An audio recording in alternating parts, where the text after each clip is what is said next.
जय हिंद दोस्तों, मेरे YouTube channel learn English with Angad में आपका एक बार फिर से स्वागत है।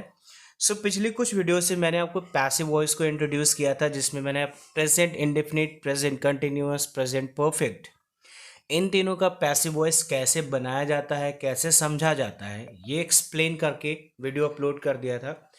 प्रेजेंट परफेक्ट कंटिन्यूस टेंस का पैसिव वॉइस नहीं बनता है, सो मुझे उसे नहीं एक्सप्लेन करना ही और ना ही आपको उसे समझना है, ठीक है। आज जो हम नया सीखने वाले हैं वो है पास्ट इंडेफिनिट टेंस का पैसिव वॉइस, ठीक है। इसको मैं एक्सप्लेन करूँगा, इसको मैं समझाऊंगा, प्लीज़ फोकस करिएगा। अगर अभी तक आप मेरे चैनल को सब्सक्राइब नहीं किए हैं और चैनल पर नए हैं, प्लीज़ सब्सक्राइब कर लीजिए, ठीक है। ताकि प्लीज़ बेल आइकन को प्रेस करके ऑल कर लीजिएगा, ताकि आपको सारी वीडियोस के अपडेट्स मिलते रहें, ठीक है। आइए शुरू करते हैं। अब मैं आपको बताऊंगा पास्ट इंडेफिनिट टेंस का पैसिव वॉइस कैसे बनाया जाता है, क्या पहचान होती है, क्या नियम लगता है और किस तरह का वर्ब फॉर्म यूज होता है, ठीक है। आइए शुरू करते हैं। अगर हम इसके पहचान की बात करते हैं पास्ट इंडेफिनिट टेंस की पैसिव वॉइस की, तो इसको बोलते हैं कोई काम किया गया था किसी के द्वारा, ठीक है। तो जैसे मैंने बोला, उन्हें वापस भेज दिया गया था, ठीक है, प्रिंसिपल के द्वारा, मेरे भाई के द्वारा, या मतलब कुछ भी आप बोल सकते हैं।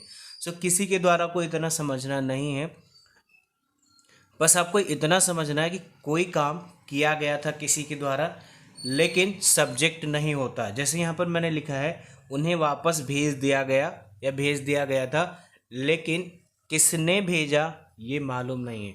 तो अगर ये मालूम नहीं है कि किस व्यक्ति ने उन्हें वापस भेजा, इसका मतलब इसमें सब्जेक्ट नहीं है और ये पैसिव वॉइस का हिंदी में सेंटेंस है, ठीक है।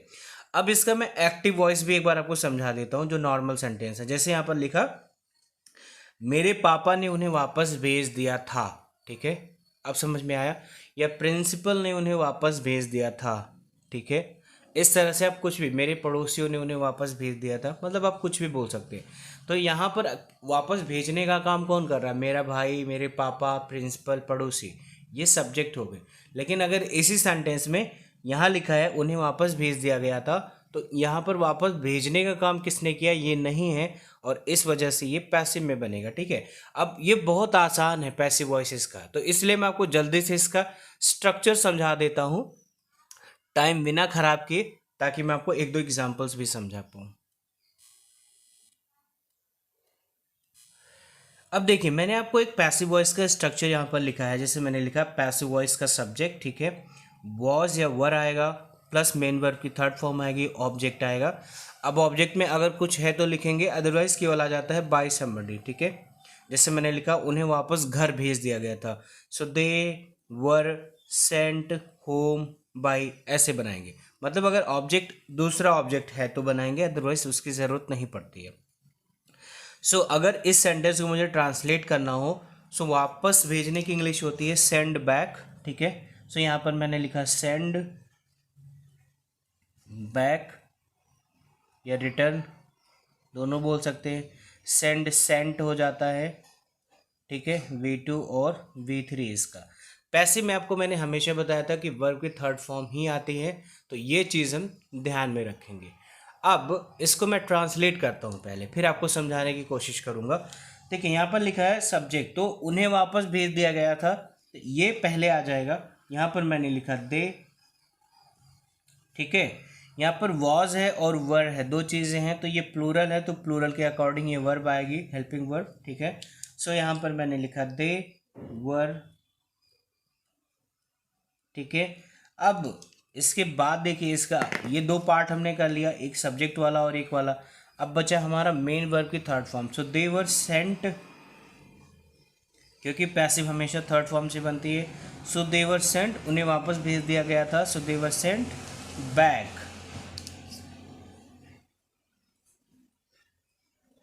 बस अब देखिए ये कितना आसान है, बहुत आसान है। अगर मैंने बोला दे वर सेंट बैक, इसका मतलब उन्हें वापस भेज दिया गया था और कुछ भी नहीं करना था, ठीक है।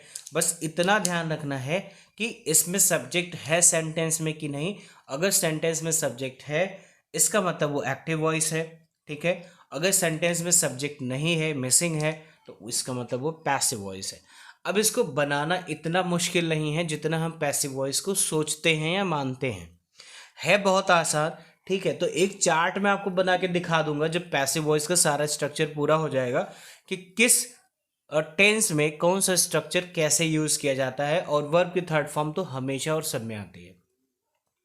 तो यहाँ पर कुछ नहीं करना है, बस इतना समझना है कि जो सब्जेक्ट होगा इसमें वॉज और वर आएगा, इसके साथ वर्ब की थर्ड फॉर्म आती है।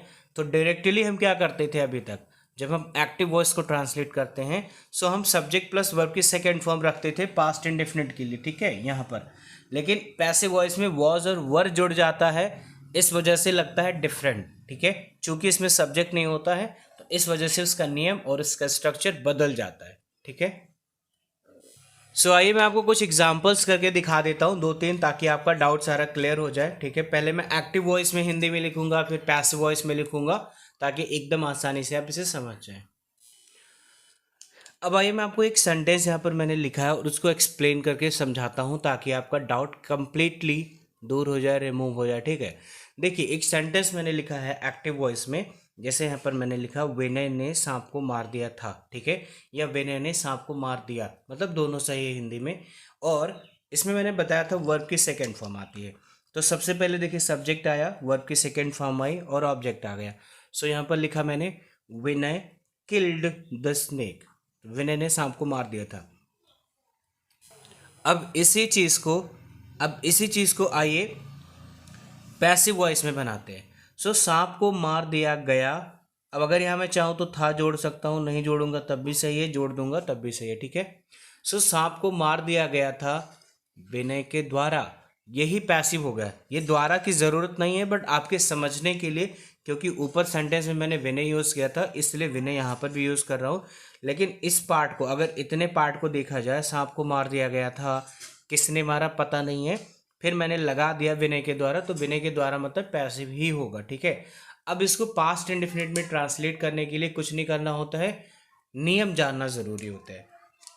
तो इसका नियम देखिए मैंने आपको बताया था, इसमें सब्जेक्ट के साथ वॉज और वर आता है। ये यहाँ पर देखिए ऊपर लिखा हुआ है, वॉज आएगा या वर आएगा, इसकी मेन वर्ब की थर्ड फॉर्म आएगी, ठीक है।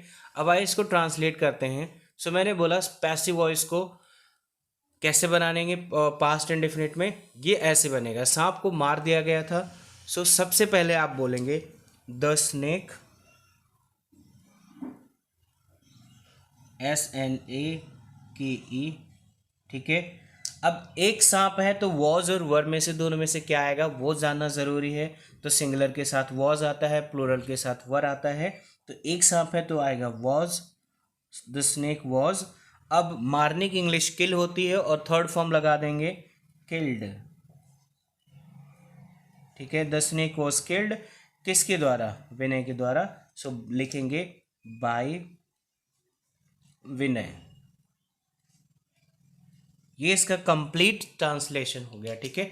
अब आपको इसमें कुछ नहीं करना है, बस पास्ट इंडेफिनिट के पैसिव को बनाते समय केवल ये चीज़ ध्यान में रखनी है कि आपने वॉज और वर के साथ थर्ड फॉर्म लगाना है सब्जेक्ट के सिंगुलर या प्लूरल के अकॉर्डिंग। अगर सिंगुलर है तो वॉज, अगर प्लूरल है तो वर, बस इतना ही याद रखना है, ठीक है। सो इस वीडियो में बस इतना ही दोस्तों, मिलते हैं अगली वीडियो में अगले टॉपिक के साथ पैसिव वॉइस के। तब तक के लिए नमस्कार।